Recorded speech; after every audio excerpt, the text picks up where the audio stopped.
Search करते करते मैं ईवी की तरफ गया और ईवी जब मैंने देखा, कई लोगों ने बोला भी कि अगर आपके पास दूसरा ऑप्शन नहीं है तो ईवी प्लीज़ मत देखिएगा। गाड़ी की कूलेंट हो गई, गाड़ी का ऑयल हो गया, इंजन ऑयल वगैरह, वो चीज़ें ईवी में नहीं। ये एक प्रैक्टिकल चीज़ मुझे देखने मिली। उस दिन मुझे कॉन्फिडेंस हो गया कि यस, मैं अब कहीं इसमें जा सकता हूँ। 1000 रुपये में जो है आप 1300 किलोमीटर पूरा घूम चुका हूँ। उस गाड़ी से इस गाड़ी में मैंने यही सीखा है कि आप जितने प्यार से इस गाड़ी को चलाएंगे आपको उतना ही प्यार से रखें। हेलो गाइस, आप देख रहे हैं C04 कार्स। आज एक और ओनरशिप रिव्यू वीडियो होने जा रही है। कौन सी गाड़ी की आपको पता है? टाटा का बहुत पसंदीदा और बहुत चर्चेदार गाड़ी है ये, Tata Punch EV adventure S+LR।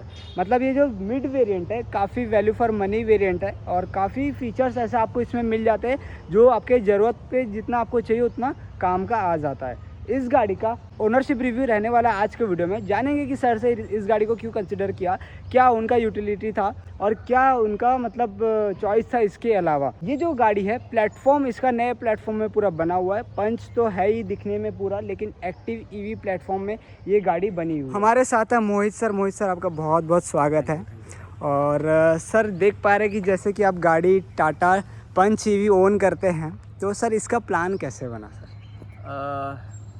मैं जो है फाइनेंस कंपनी में यहाँ पे स्टेट हेड हूँ। चूँकि स्टेट को हेड करने के अलावा मेरी जो जर्नी है वो बहुत लंबी रहती है। कभी मुझे रायपुर के अलावा जो अदर लोकेशन है, लाइक जगदलपुर है जो यहाँ से 300 किलोमीटर है, अंबिकापुर है जो यहाँ से 350 किलोमीटर है, तो मुझे हर महीने ट्रैवल करना ही पड़ता है। और उसके अलावा कि पास के जो लोकेशन है लाइक कोरबा, रायगढ़, कांके, धमतरी, तो मेरा हर मंथ का जो ट्रैवल है वो अराउंड 3000 से 5000 के बीच का ट्रैवलिंग हो ही जाता है।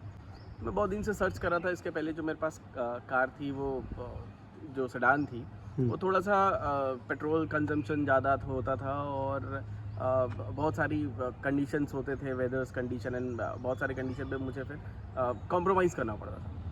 तो मुझे बड़ी गाड़ी लेनी थी जो जिस रेंज की 14, 15, 16 की रेंज की। तो वहाँ पे मैं देख रहा था कि किया की कुछ गाड़ियाँ हैं, लाइक सोनेट हो गई और सेल्टॉस हो गई, और वैसी हुंडई में आप जाएंगे तो वेन्यू हो गई, क्रेटा हो गई।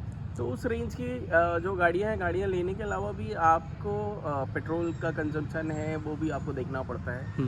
और नो डाउट कि पेट्रोल ठीक है, पेट्रोल अभी के लिए बहुत अच्छा है, अभी मिल जा रहा है, हमको ईजी मिल जा रहा है। पर अगर मैं अपनी रेंज देखूं तो महीने की अगर आप कम से कम अगर 3000 किलोमीटर भी ट्रैवल करते हैं पर मंथ, तो आपका पेट्रोल का जो खर्चा है वो आपकी गाड़ी की कॉस्ट के अलावा भी अलग पड़ता है। तो सर्च करते करते मैं ईवी की तरफ गया और ईवी जब मैंने देखा तो मैंने पंच के बारे में पढ़ा, देखा, क्योंकि मैं खुद ही ऑटोमोबाइल सेक्टर में हूँ तो मुझे इसके बारे में अपडेट्स मिलते ही रहते हैं। जितने भी गाड़ियाँ लॉन्च होती हैं, ईवीज़ हो गई, तो मैं लॉन्ग रेंज के लिए मैं बात कर रहा था। तो मैंने जहाँ से गाड़ी ली वहाँ के CEO मिस्टर हरजिंदर सोडी जी हैं, महादेवा व्हीकल्स के CEO हैं वो।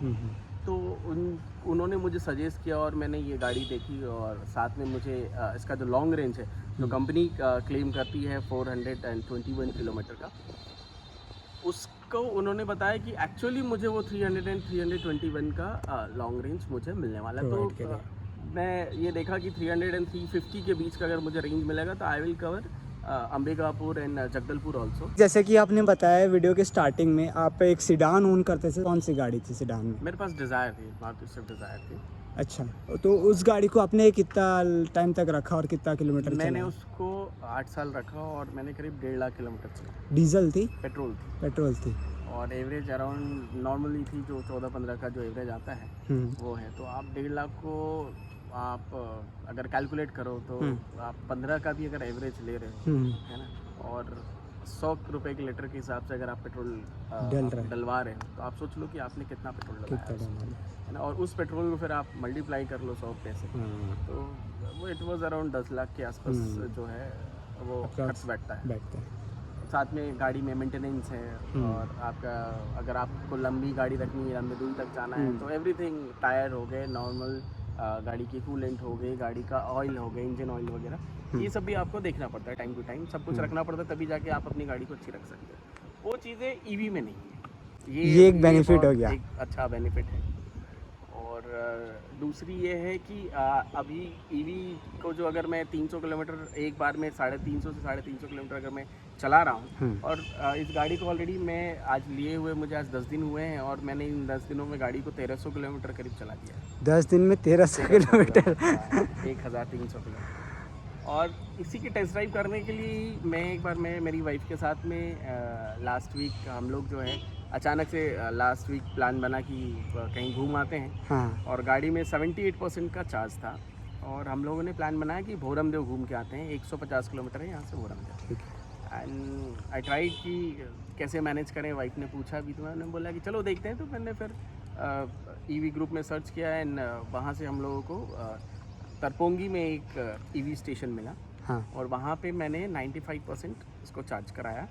तरपोंगी इज़ अराउंड यहाँ से 35 किलोमीटर है। हाँ और कराने के बाद हम लोग भोरमदेव गए, दर्शन किए, मतलब कवर था। भोरमदेव होते हुए हम लोग वापस रायपुर आए और रायपुर आने के बाद जब मैं घर पहुँचा हूँ तो भी 16% मेरी बैटरी थी गाड़ी में और वो रेंज करीब 49 किलोमीटर का दिखा रही। तो आप समझ लीजिए कि मैंने प्रैक्टिकली इसको 315-320 किलोमीटर के आसपास का रेंज लेते हुए देखा। हाँ। जबकि अभी गाड़ी में मतलब स्टार्टिंग ही है तो बहुत सारी उसके कंडीशंस होंगे जो वो अभी रन होंगे या वो मेरे कंडीशन में आएगी। तो ये एक प्रैक्टिकल चीज़ मुझे देखने मिली। उस दिन मुझे कॉन्फिडेंस हो गया कि यस मैं अब कहीं इसमें जा सकता हूँ, कैन मूव।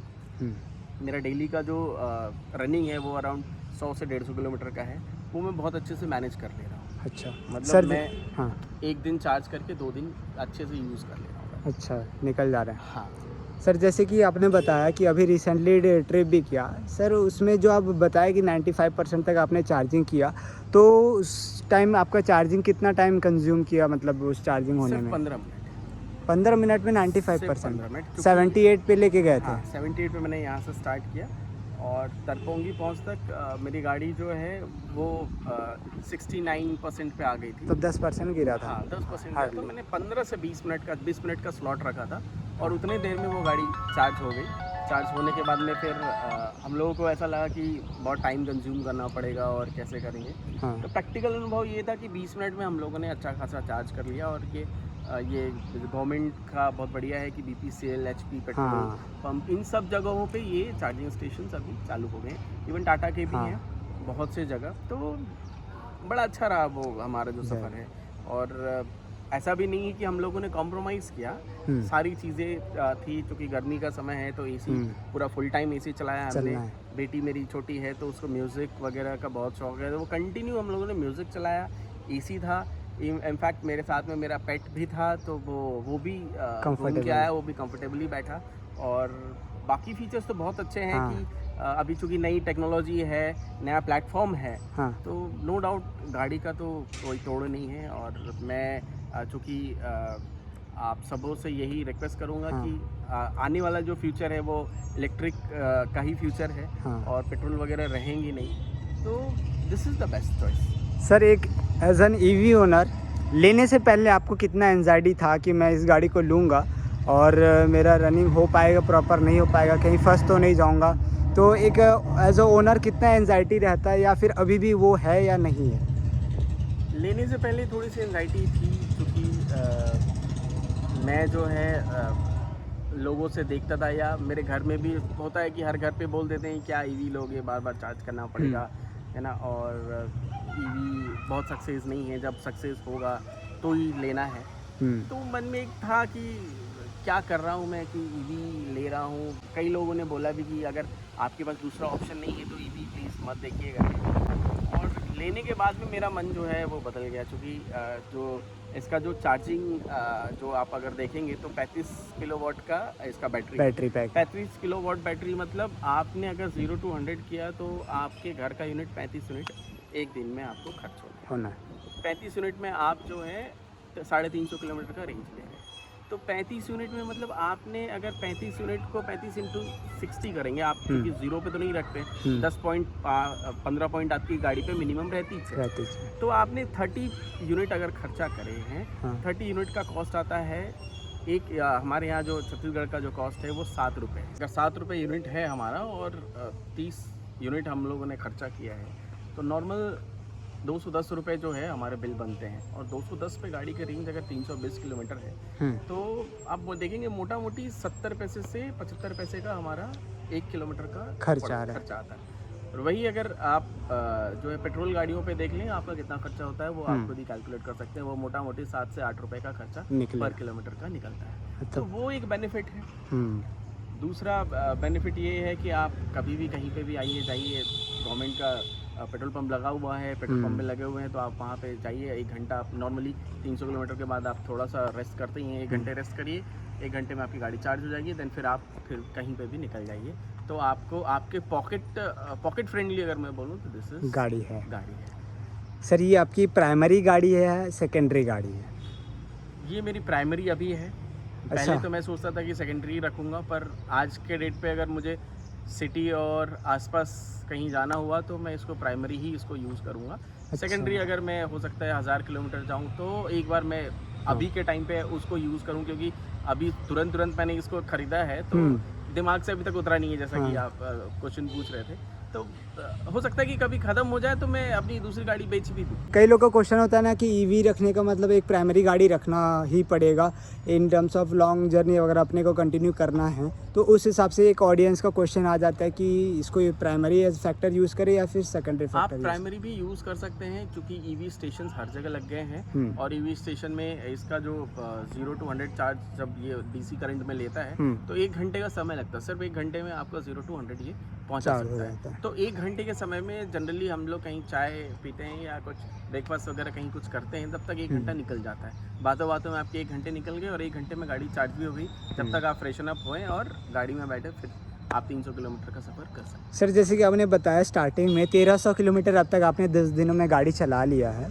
1300 किलोमीटर चलाने में अब तक गाड़ी का कितना एक्सपेंस आया है? नॉर्मली अगर पेट्रोल गाड़ी में देखें तो करीब 8 से 9 हज़ार रुपये लेता है। तो इस गाड़ी में कितना एक्सपेंस आया अभी तक अगर इलेक्ट्रिसिटी बिल की काउंट करें? अगर मैं इलेक्ट्रिसिटी बिल का अगर मैं काउंट करूं तो मैं 0 to 100 में आई थिंक मैंने जो है 4 बारी चार्ज किए होंगे, है ना, और 210 रुपये का खर्चा है मैंने आपको बोला। तो 1000 रुपये में जो है आप 1300 किलोमीटर पूरा घूम चुका हूँ। मतलब मोर देन 50% भी आप सेव कर रहे हो। जी बिल्कुल। ये मतलब जैसे आपने बाइक रखी है ना, आप बाइक में चलते हो, हाँ ठीक है, थोड़ा सा कॉस्ट ज़्यादा है, बट आप अगर EMI अफोर्ड कर सकते हो, अगर आपको ऐसा लगता है कि आप 15 लाख की गाड़ी की EMI अफोर्ड करके पेट्रोल खर्च करते, तो उसमें तो आप अगर ऑल्टो अफोर्ड कर सकते हो ना, तो यू कैन अफोर्ड दिस। आपको इसमें वो फील मिल जाएगा, इसमें फीचर्स मिल जाएंगे, आप इसकी राइड का मज़ा ले सकते हो, आप इसके टायर्स देख सकते हो, इतने चौड़े टायर हैं कि आपको फील नहीं होगा। तो मुझे तो बड़ा अच्छा लग रहा है। जो मेरे पास पहले सेडान जो थी उससे काफ़ी बेटर है, और मुझे बहुत इसका राइड का बड़ा इजी टू ड्राइव भी है, पॉकेट फ्रेंडली है, तो इट इज़ वर्थ, है ना। तो मैं तो बहुत खुश हूँ। आप सेटिस्फाई? सर मैं बहुत लोगों का क्वेश्चन होता है कि मतलब हम गाड़ी तो ले लेंगे EV, बट ये जो है नॉर्मल गाड़ी से 4 से 5 लाख रुपए डिफरेंस आता है। अगर पेट्रोल गाड़ी भी अपन लेते हैं, उस 4 से 5 लाख अपन पेट्रोल भी डलाते हैं तो उससे बच भी जाएगा पैसा, तो हम फिर EV क्यों ले? ऐसा क्वेश्चन रहता है।